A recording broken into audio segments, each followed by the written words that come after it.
Okay, welcome back, Algebra 2 students. Today we're going to go over solving linear systems using substitution, and this time we have three equations with three variables. So just like when we were solving with two equations and two variables, we want to identify if we have any of our variables already isolated. So if we look at the system that we have here, notice that b is equal to this expression here, negative 2a minus 3c minus 2. What we're going to do is, if we have one of our variables isolated, we're going to attempt to plug it into the other two equations. Now this one's pretty easy because the top equation already, well, it doesn't have a b in there, so it's already in terms of just a and c. And the whole goal of this is going to be to reduce this system of equations from three equations with three variables into two equations with two variables. And so it's already we see that we have one equation with two variables, and if we input b into the third equation, this is going to reduce down into an equation only in terms of a and c. And so then we'll go from there. So let's see what we get.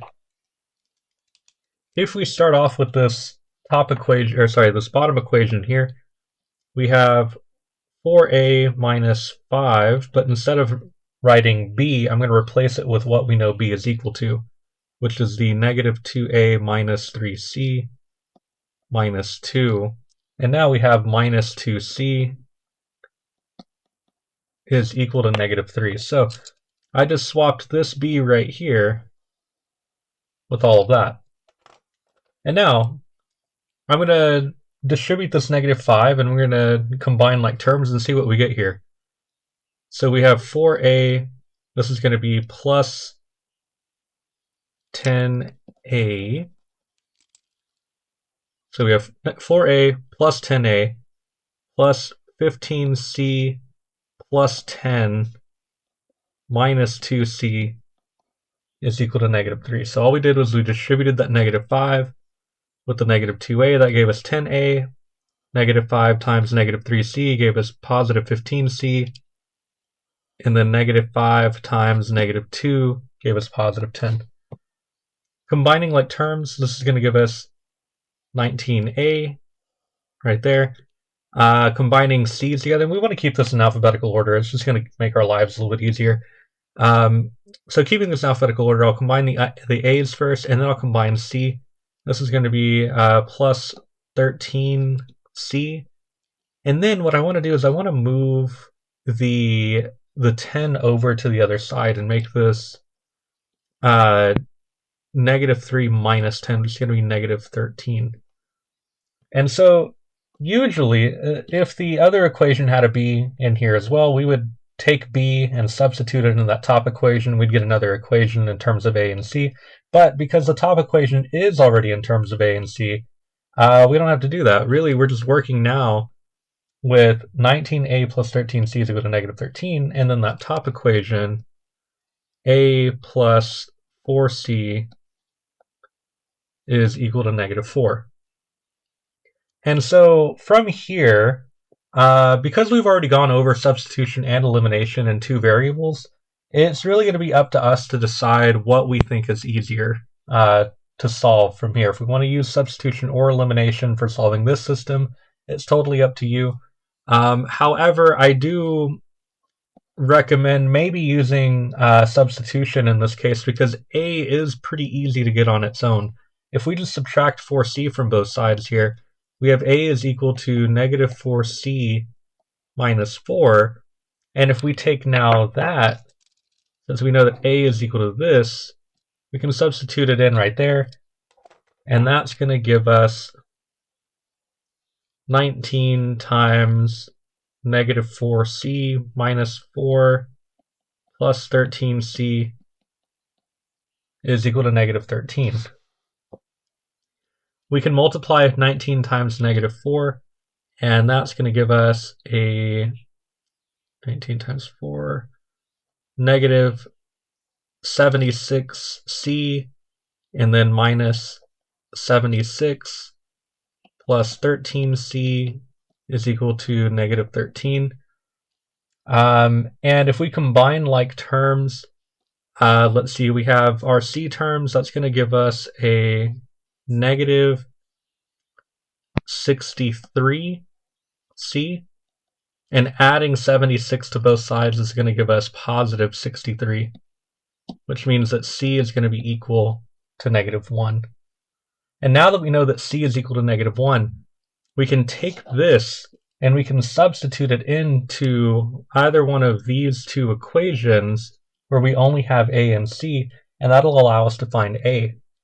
In fact, this equation already that we made right here is pretty nice because it already has a isolated. So if we take c is equal to negative 1 and we input it here, that's going to tell us that a is equal to negative 4 times negative 1 minus 4, which gives us 4 minus 4, which is 0. So now we know that a is equal to 0. And now that we know that a is equal to 0, we can actually go all the way back up to this top equation up here. And that tells us that b is equal to negative 2 times a, which we now know is 0, minus 3 times c, which is negative 1, minus 2. Well, anything times 0 is going to be 0. And then all we have left is negative 3 times negative 1, which is 3, minus 2, which is 1. So b is equal to 1. And so that tells us if we do want to write this as a coordinate, we want to write this as a comma b comma c is equal to 0, 1, comma negative 1. And so this right here would be our final answer for question 1.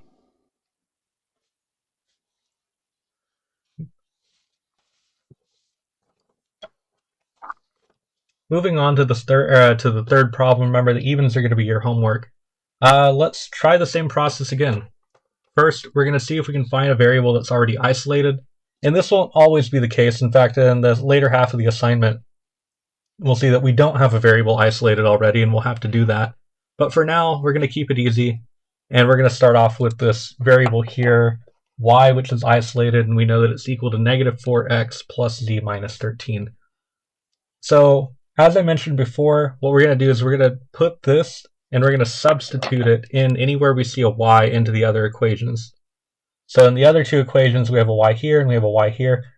And so for the first equation, we're going to have x minus 5 times y, but instead of writing y, I'm going to replace it with everything that I've underlined in red here. So we have the negative 4x plus z minus 13, and then is equal to 17. And let's see what we get out of this. So this is going to be x, and then plus 20x minus 5z, and then plus 65 is equal to 17. Combining like terms, I'll combine the x's first. That's going to give us 21x. We only have one z term here, so minus 5z. And then subtracting 65 from both sides, let's see, that's going to be negative 48. So now that we have that, let's see, that was for the first equation, and now let's do the same thing but for the second equation. And just again to be explicit, we replaced y right there. But let's see what we have for the third equation now. So we have negative x minus 2, but this time instead of writing y, we're going to write negative 4x plus z minus 13. And then minus 4z is equal to 23. So just replaced y right there in the third equation. So now let's distribute and combine like terms.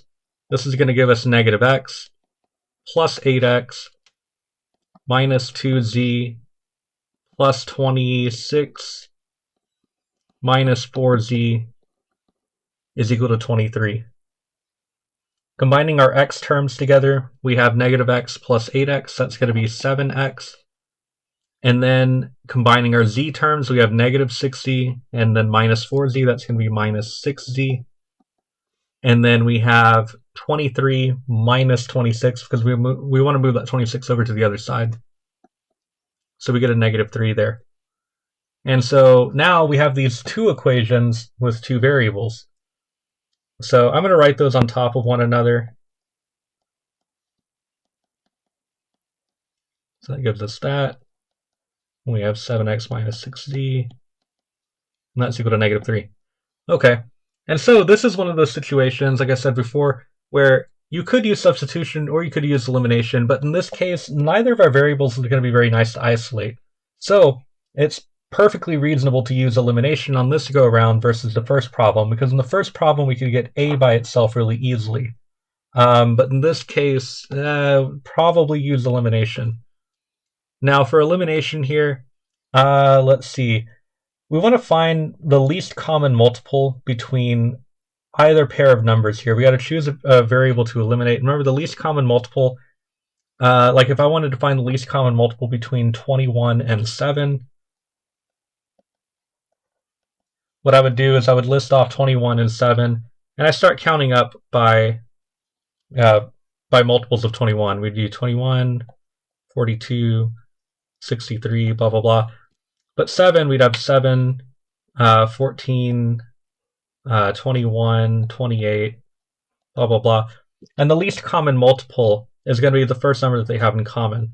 And so you may have already saw that, well, 7 times 3 is equal to 21.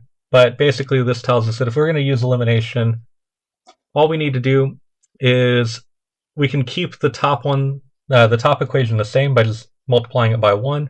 But the bottom equation, we can multiply it by 3. But remember, if we want this to eliminate, we need 1 to be positive and 1 to be negative. If I do 21x times 1, I get just 21x. But if I do 7 times 3, I also get a 21x. But I need this, in order to eliminate, I need this to be a negative 21x. So I'm just going to make this a negative 3 so that this becomes a negative 21x.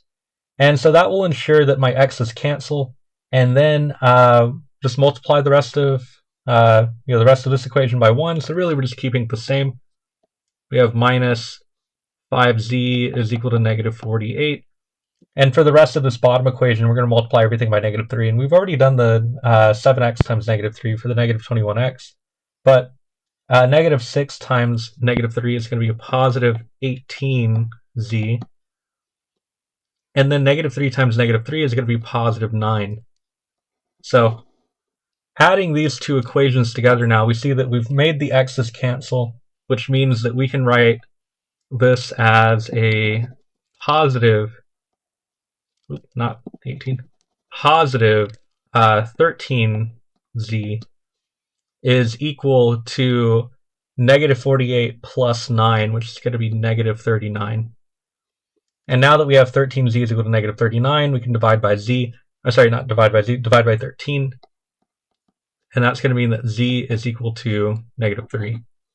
And now that we know that z is equal to negative 3, we can actually find x by plugging in negative 3 for z in either one of these equations. Now, personally, I like smaller numbers if I can deal with them. So of choosing these two equations here, I'm going to roll with the bottom one. So I'm going to say 7x minus 6 times negative 3 is equal to negative 3. And then just multiplying the negative 6 times negative 3, that's going to give us 7x plus 18 is equal to negative 3. Subtracting 18 from both sides gives us 7x is equal to negative 21, which means that x is also equal to negative 3. And now that we know that x is equal to negative 3 and z is equal to negative 3, we can move back up here to this top equation and we can find y. We have that y is equal to negative 4 times negative 3 plus negative 3 minus 13. So x and z were both negative 3. And then this means that we have negative 4 times negative 3, which is 12, plus negative 3 just really means minus 3, and then minus 13. And if you combine all of this together, you're going to get a negative 4. So z is equal to negative 4. And so if we want to write our answer all together, we're going to write that x, comma y, comma z is equal to -3, comma -4, comma -3.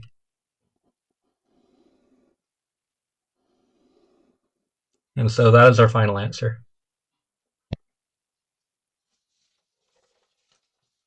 Let's look at the next one. For number 5, same deal as before, but we're going to get something interesting this time. So we already have a variable that's isolated. We have r is equal to -5t plus 9. And so we're going to want to put that in for this r and this r right there. And let's see what happens. For the second equation, we'll have -4 times r, but we're going to swap that with -5t plus 9. And then plus s minus 5t is equal to -3. If I distribute the -4 here, and again, just being clear, there we go. So r got swapped right there in the second equation, but we have 20t minus 36 plus s minus 5t is equal to -3. And because our solution, if we want to keep this alphabetical, we know that our solution is going to be in the form of r, s, and t. And so just for bookkeeping purposes, I'm going to keep our variable orders in this order of r, s, and t. So we don't have an r here, but we do have s. And I'm going to see, let's see, we have only one s here. And then combining our t terms, we have 15t minus 5t, so that's going to be plus 15t. So that takes care of the t's and the s. The only thing left is that minus 36, and we want to move that to the other side and make this a 33. And so this is our first equation with two variables. And now, same thing, we're going to plug in this r equals -5t plus 9 into the other equation. That gives us 3 times -5t plus 9, and then minus s is equal to -6. So if I distribute the 3 with what's in the parentheses here, that's going to give us a -15t plus 27, and then minus s is equal to -6. Rearranging with s first, we'll have -s, and then we have minus 15t, and then moving the 27 over to the other side, subtracting 27, that means that we're going to get -6 minus 27, which is going to be -33. Now, you might be looking at this and think, something's weird here. So we have s plus 15t is equal to 33, and we have -s minus 15t is equal to -33. If I stack these two equations on top of one another, we're actually primed for elimination, and we're going to get one of our special solutions here. And we see that we can already add these together, because if we add them together, the s's will cancel, the t's will cancel, and so we just get 0, but we also on the other side get 0 as well.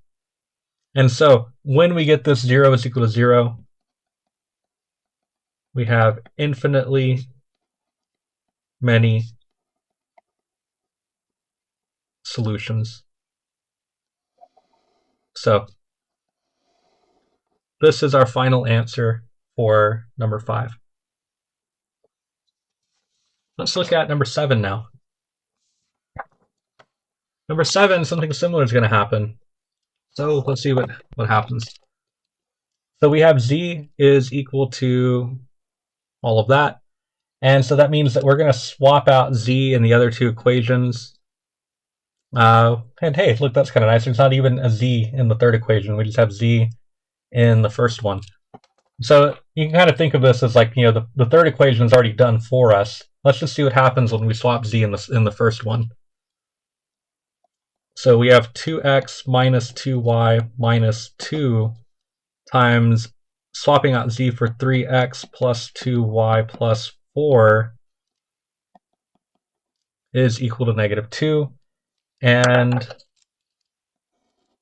so let's distribute the negative 2, we can bring down the 2x minus 2y, and this is going to be minus 6x minus 4y, and then minus 8 is equal to negative 2. Combining like terms, I'll combine the x's first. So 2x minus 6x is going to be negative 4x. Negative 2y minus 4y is going to be negative 6y. And then, let's see, that takes care of all of those. All we have left is this minus 8. And so adding 8 to both sides is going to give us a 6. And now the other equation was already done for us. We already have just x and y here. So I'm going to take this. I have 2x plus 3y is equal to negative 17. And so we have this new system here that we want to solve. So what we're going to do now is, this is probably a really good problem to do elimination. Isolating any of these variables for substitution would be maybe a little bit more difficult, not necessarily hard, but it's not going to be nice to plug into the other equation.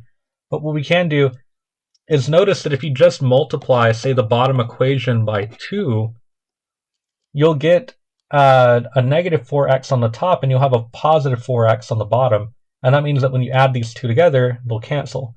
But notice that you have negative 6, and if you multiply this by 2, you're going to have a positive 6. So we're going to get another one of our special solutions because things are going to cancel out. And let's see what happens. So multiplying the bottom equation by 2, we get 4x plus 6y, but negative 17 times 2 is going to be negative 34.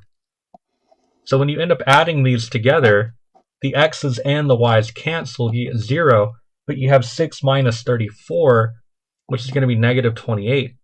And so, since this is false, what we get is a contradiction, and so we say that this is no solution. So anytime we arrive at this false statement or a contradiction, we can immediately stop and we can say that we have no solution. So that concludes number 7. Now let's look at number 9. So with number 9, notice that none of our variables are isolated. So do we panic? No, we don't have to panic. We just have to choose a variable that is most convenient to isolate.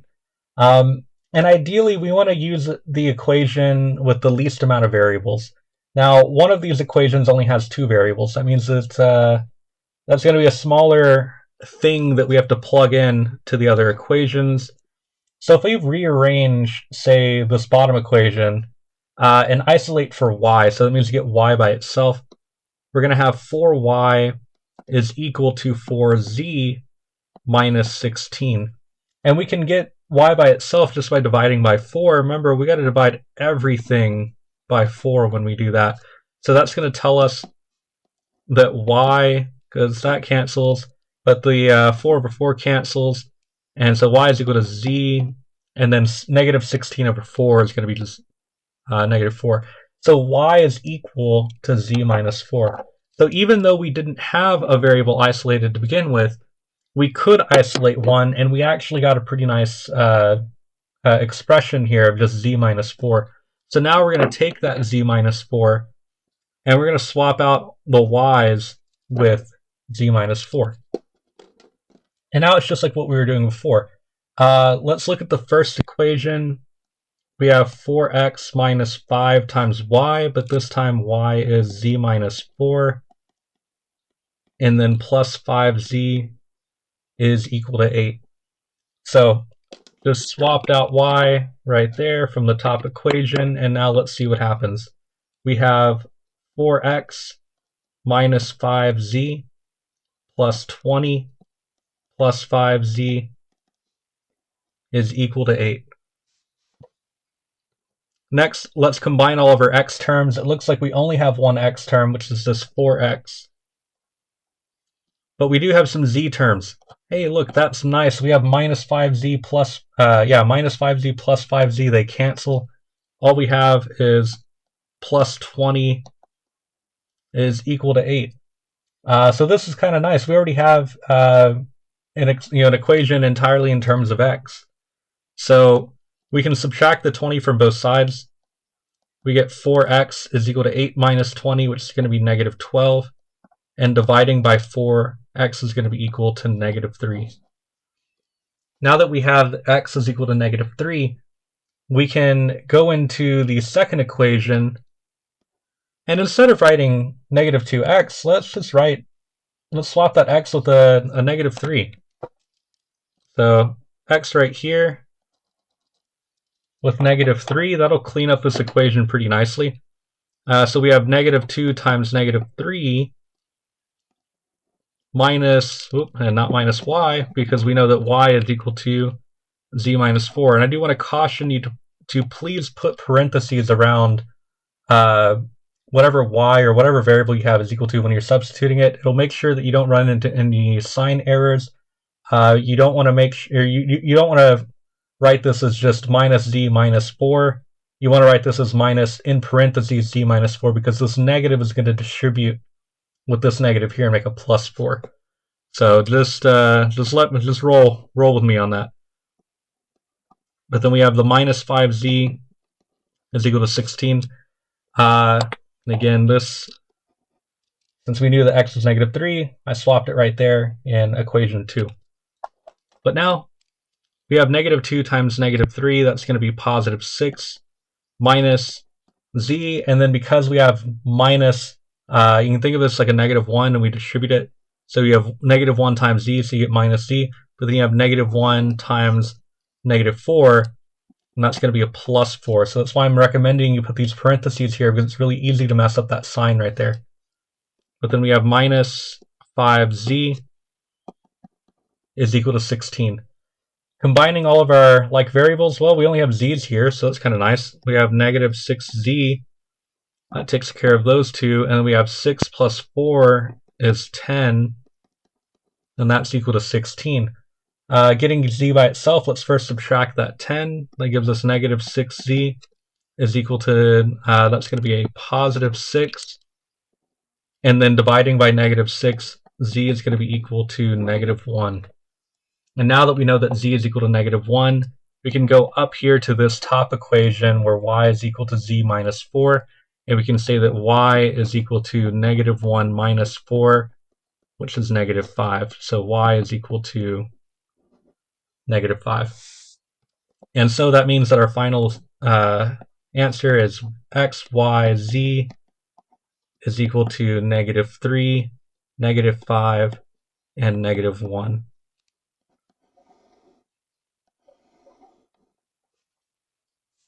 All right, let's look at number 11. So with number 11, let's first try to identify what variable is easiest to isolate. So we have two equations with two variables, but if we try to isolate y or z in here, we're going to get some fractions that we don't really want to deal with if we don't have to. But if we look at the second equation, getting x by itself would be actually really nice, because all I have to do is just add y to both sides. So we can say that x is equal to just y plus 1. And now if we take that and we substitute it into the other two equations, hey look, there is an x right here, but there's not even an x up here in the second or in the first equation. So that's actually kind of a W.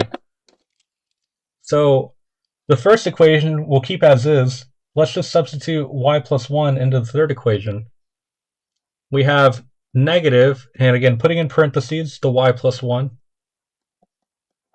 Y plus 1 minus 3y plus 3z is equal to negative 2. So, distributing the negative here, we have negative y minus 1 minus 3y plus 3z is equal to negative 2. Let's see, combining variables, let's combine the y's first. This gives us negative 4y for those two. We have a plus 3z, and that takes care of that. We just have to move that 1 over to the other side. So adding 1, we get negative 1 here.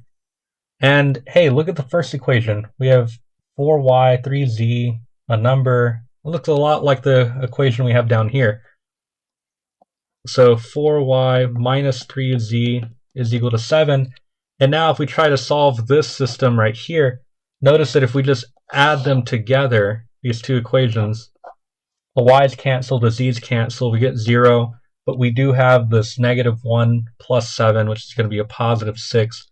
And because we have a false statement, we have a contradiction, this is going to be no solution.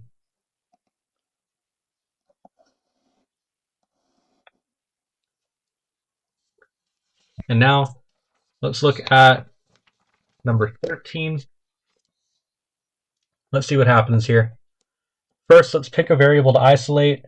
Well, equations 1 and 3 have 3 variables each.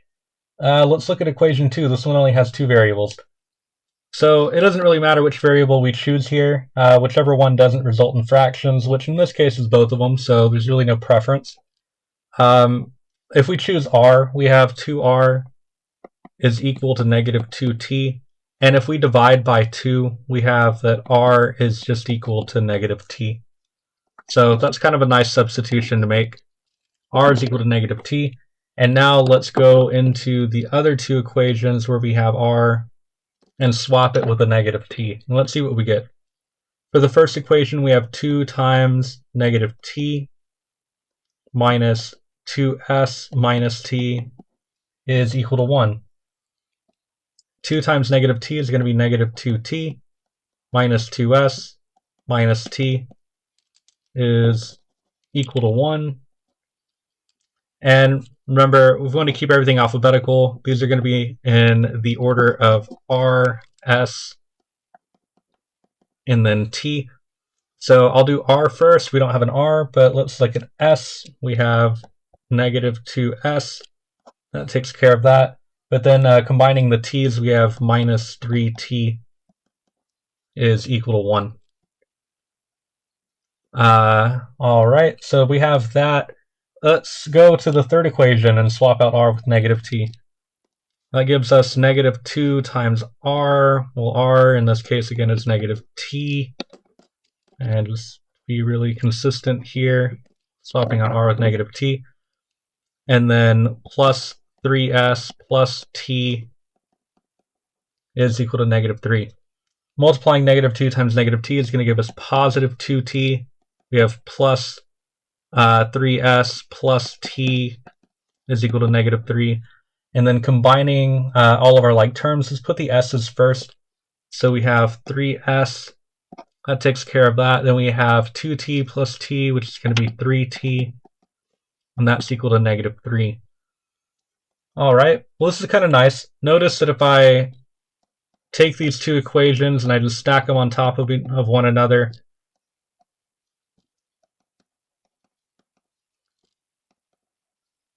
there we go. And so stacking these on top of one another, we have a new system of 2 equations with 2 variables. And what's nice is that we can actually just add these together and the t's will cancel. So t's cancel. -2s plus 3s is just s. And s is equal to 1 minus 3, which is -2. So now that we know that s is equal to -2, let's see, we can go back into either one of these equations and we can substitute -2 in there. I'm going to move this s over just so it looks a little bit less weird. But we have that s is equal to -2. And sure, it doesn't really matter which equation we go into. Let me go into this one. Now we have 3 times -2 plus 3t is equal to -3. That gives us -6 plus 3t is equal to -3. Moving the 6 over to the other side, we have 3t is equal to positive 3, which means that t is equal to 1. Now that we know that t is equal to 1, we have that r is equal to -t. So r is equal to -t, or -1, and there wasn't really too much to do with that one. So we know that our final solution here is -1, -2, and positive 1.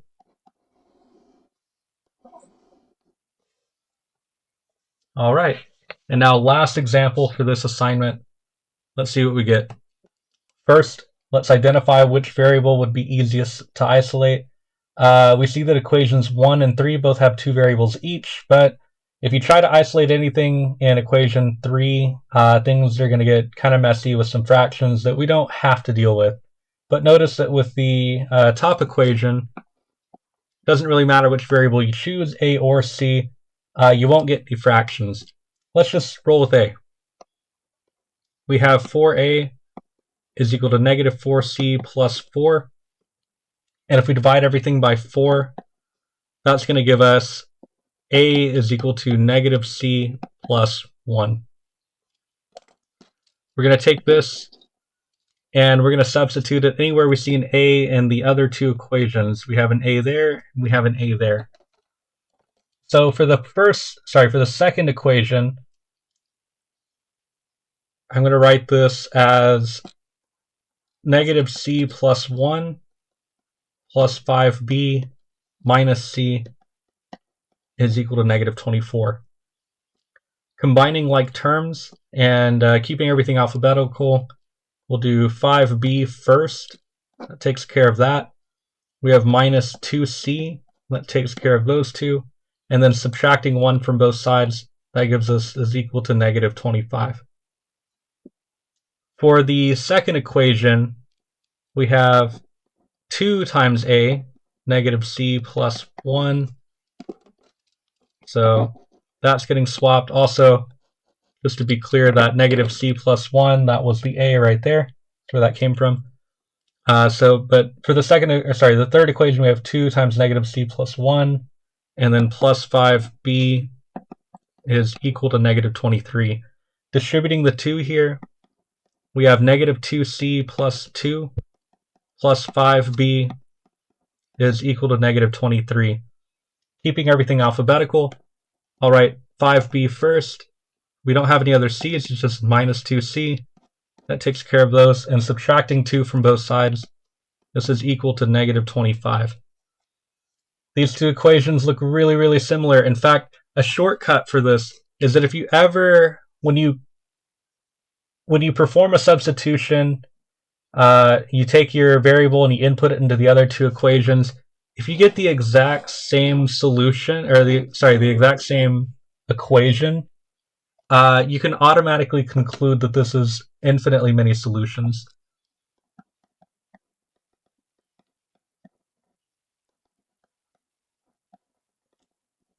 So this is infinitely many solutions already because these are exactly the same. However, ideally what you would do is you would take these two equations and you would solve them, and we would do 5b minus 2c is equal to negative 25. If you take the other one, 5b minus 2c is equal to negative 25. And if I multiply, say, the bottom one by negative 1 and keep the top one the same, I have 5b minus 2c is equal to negative 25. Multiplying everything by negative 1 here, we have negative 5b plus 2c is equal to positive 25. And when we do elimination here, the variables on the left are going to cancel out, and so will the constants on the right. And we get that 0 is equal to 0. And because this is true, that gives us back to this conclusion. So the shortcut is really just, if you get the same two equations from doing a substitution, you can still just jump immediately to the conclusion that infinitely many solutions is your answer. So that concludes all of our examples for this lesson. So I'll see you on the next one.